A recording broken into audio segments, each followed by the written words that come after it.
আত্মার 9টি যুদ্ধ ও নবরাত্রির 9টি দুর্গা অবতার। নবরাত্রি কেবলমাত্র এক ধর্মীয় উৎসব নয়, এটি মানুষের আত্মিক যাত্রার প্রতীক, যা 9 রাত ও 10 দিনের সাধনায় উদযাপিত হয়। 9 রূপে দেবী দুর্গার পূজা আসলে 9টি ভিন্ন ধাপের প্রতিফলন, যেখানে আত্মা অজ্ঞতা, ভয়, লোভ, অন্যায়, আসক্তি প্রভৃতি শক্তির সঙ্গে যুদ্ধ করে নিজেকে শুদ্ধ করে। প্রতিটি রূপ এক একটি অন্তর্দ্বন্দ্বের প্রতীক, আবার প্রতিটি রূপের মধ্যেই রয়েছে মুক্তির পথে এগিয়ে যাওয়ার ইঙ্গিত।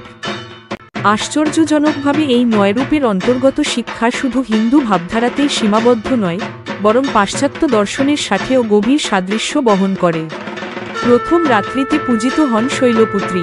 তিনি পর্বতের কন্যা, স্থিরতা ও দৃঢ়তার প্রতীক। আত্মার প্রথম যুদ্ধ এখানে বিভ্রান্তি ও লক্ষ্যহীনতার বিরুদ্ধে। যেমন পাহাড় অচল, তেমনি আত্মাকে দৃঢ় ভিত্তির উপর দাঁড়াতে হয়। পাশ্চাত্য দর্শনে এর অনুরণন মেলে এরিস্টটলের ভার্চু এথিক্সে, যেখানে নৈতিক উন্নতির শুরু হয় চরিত্রের ভিত গড়ে তোলার মাধ্যমে। শৈলপুত্রী তাই আত্মাকে শেখান, নিজেকে স্থির করো, তবে পথ চলা শুরু করো। দ্বিতীয় রাত্রির দেবী ব্রহ্মচারিণী। তিনি তপস্যা, সংযম ও অধ্যবসায়ের প্রতীক। এখানে আত্মার যুদ্ধ ভোগবিলাস, আলস্য ও বিভ্রান্তির বিরুদ্ধে। দেবীর শিক্ষা, সংযমী আসল মুক্তি। পাশ্চাত্য দর্শনে এর প্রতিধ্বনি পাওয়া যায় স্টোইক দার্শনিকদের চিন্তায়, যেমন এপিকটিটাস ও মার্কাস অরেলিয়াস, যারা কষ্ট সহ্য করে আত্মসংযমকেই শ্রেষ্ঠ গুণ বলেছেন। ব্রহ্মচারিণীর তপস্যা যেমন দুর্বলতাকে দগ্ধ করে, তেমনি স্টোইক দর্শন ও আত্মাকে কঠিন জীবনের মাঝেই দৃঢ় করে তোলে। তৃতীয় রাত্রির দেবী চন্দ্রঘণ্টা, যার মস্তকে অর্ধচন্দ্র শোভিত এবং বাহন সিংহ। তিনি সাহস ও প্রশান্তির প্রতীক। আত্মার যুদ্ধ এখানে ভয় ও আত্মসন্দেহের বিরুদ্ধে। দেবী শেখান ভয়ের অন্ধকার ভেদ করে এগিয়ে যেতে। পাশ্চাত্যে এর প্রতিফলন পাওয়া যায় অস্তিত্ববাদী দার্শনিক সোরেন কিয়েকেগার্ডের চিন্তায়, যিনি বলেন জীবনের উদ্বেগ ও আশঙ্কা অতিক্রম করে বিশ্বাসের সাহস গ্রহণ করাই প্রকৃত মানবিকতা। চন্দ্রঘণ্টা যেমন সিংহকে বশীভূত করেন, তেমনি আত্মাকেও তার ভয়ের ওপর আরোহণ করতে হয়। চতুর্থ রাত্রিতে কুষ্মান্ডা দেবীর পূজা হয়। তিনি মহাবিশ্ব সৃষ্টিকারিণী, যিনি হাসি দিয়ে আলো ও শক্তির জন্ম দেন। এখানে আত্মার যুদ্ধ হয় জড়তা ও অর্থহীনতার বিরুদ্ধে।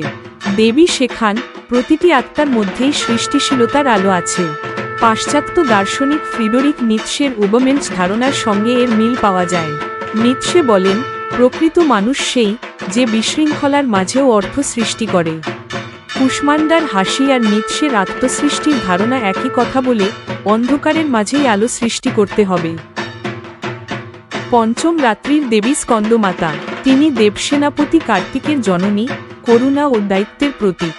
এখানে আত্মার যুদ্ধ হয় স্বার্থপরতা ও উদাসীনতার বিরুদ্ধে। দেবীর শিক্ষা, শক্তি আসে কর্তব্য পালন থেকে, নিজের স্বার্থ ভুলে বৃহত্তর কল্যাণে কাজ করার মাধ্যমে। পাশ্চাত্যে এর প্রতিধ্বনি শোনা যায় ইমানুয়েল কান্তের নৈতিক দর্শনে। কান্ত বলেন, নৈতিকতা মানে কর্তব্য পালন, ব্যক্তিগত লাভের জন্য নয় বরং সার্বজনীন কল্যাণের জন্য কাজ করা। স্কন্দমাতা যেমন বিশ্বকল্যাণে দেবসেনাকে গড়ে তোলেন, তেমনি আত্মাকেও সমাজের দায়িত্ব নিতে হয়।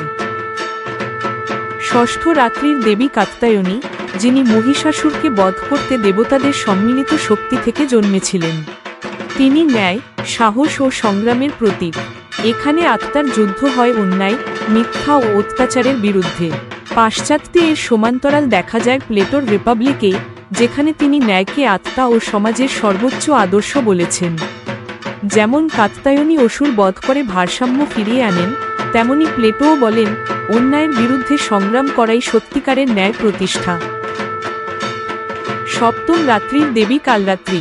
তিনি ভয়ঙ্কর রূপে প্রকাশিত হলেও আসলে অজ্ঞতা ও মায়ার ধ্বংসকারিণী। আত্মার যুদ্ধ এখানে নিজের ভেতরের অন্ধকার, আসক্তি ও ভয়ের বিরুদ্ধে। কালরাত্রি শেখান, ভয়কে অস্বীকার নয়, বরং সম্মুখীন হতে হবে।